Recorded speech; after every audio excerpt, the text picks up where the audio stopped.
Hatchie River. I want to welcome our first group of guests, Bradley Probert. Yes, sir. What grade at Wicksburg? I am a sophomore, Wicksburg High School. Very good. And our first victim, adult-wise, you said it, Mary. She said, I said, time to get the first group. She said, victim.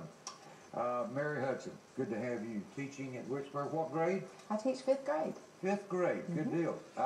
And Mary, we have known her a number of years, don't get to see her too often. She is the much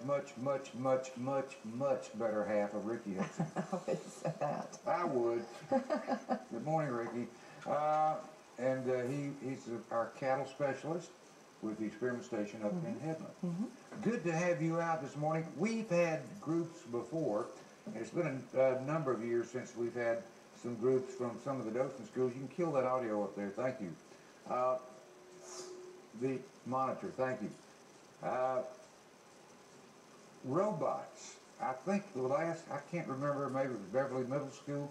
They were going to a competition in Auburn, but this has become a big thing with school kids, right? It has. It really has. We have grown our program. We started 3 years ago, and I was not involved at that time, but just quickly fell in love with it. The first competition. We have a competition here at Dothan Civic Center, and it is for our hub, our region, or our area, excuse me.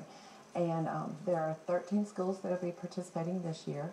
But when I came the first year, it was like going to an Auburn football game or an Alabama football game times 100. There was all, I remember the times we've had those groups out here. There was a lot of enthusiasm. In fact, one of the groups even sent me some pictures of the competition. One of the times they went to Auburn, and it was, this was major competition. That is our plan. That is absolutely our plan. We were working on the exhibit last night, and Bradley can tell you, he was like, we're going to Auburn. We've just got to win. So you got to win here to go. Auburn will be That's the next step, That's right? our region. That's the region. Okay. So this is open to the public this weekend? It is. It's free. It's a great thing to come out and see. It starts at 9 o'clock. On Saturday morning? On Saturday morning. And will last about how long? Well, it goes all day till about 4 o'clock, Okay. and then they do the award ceremony at that point. But we'll know whether we move forward, go to Auburn or not, by about midday. Isn't that right? Yes, ma'am. Yeah. All right. What have you, and before we take a look at it, kind of explain to the audience what y'all have done, Bradley? Well, it's a whole competition and involves a lot more than just building a robot. You have to market off the robot just like a regular company would market off a product. You would have an exhibit that will be displayed at the game day at the Civic Center that describes our company and how we related the game to real life. And what we really want to do is make it like a museum type thing where you would walk in one side, start at the very beginning of space exploration, which is what we wanted to design the exhibit on, and then at the end of the exhibit you would come out knowing all about space exploration and then our company at the end. Okay, so it's not just putting some wires and motors and lights and things together.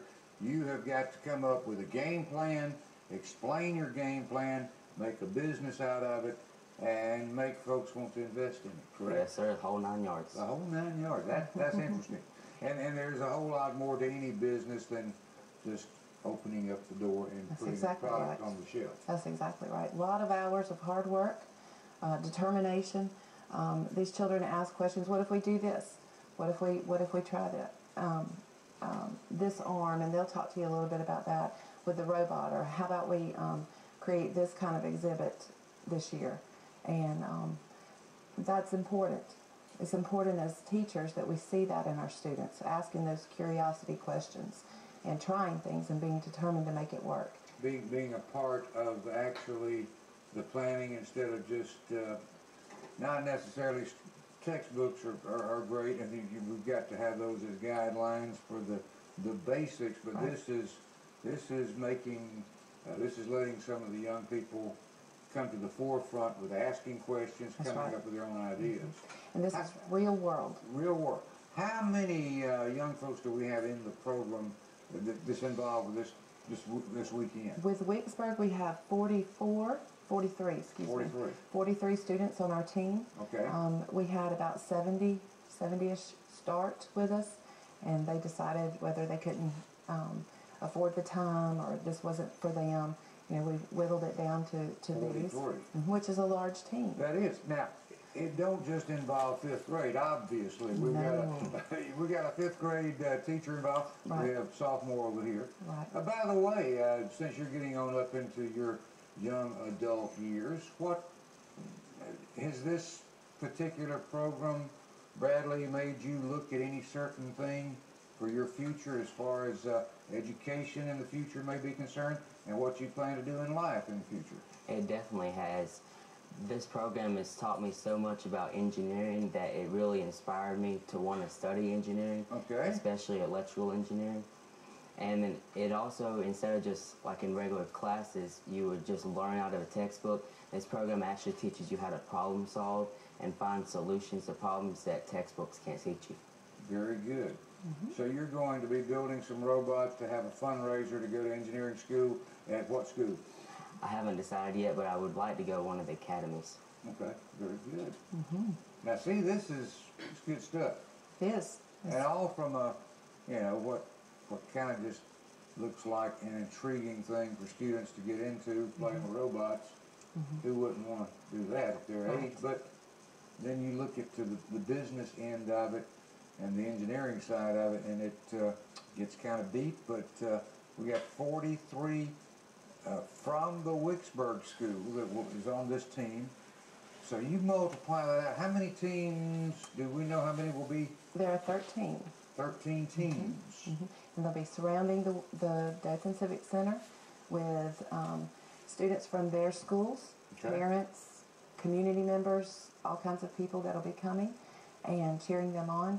It's loud, it's raucous all the There way you go. around. Like I said, it's like a football game, but times 100 with that many around. Be interesting to see. And It if will. you have some time on your hands this weekend, if you're in the downtown Dothan area, we encourage you to stop by the Dothan Civic Center anytime between 9 in the morning, 4 in the afternoon.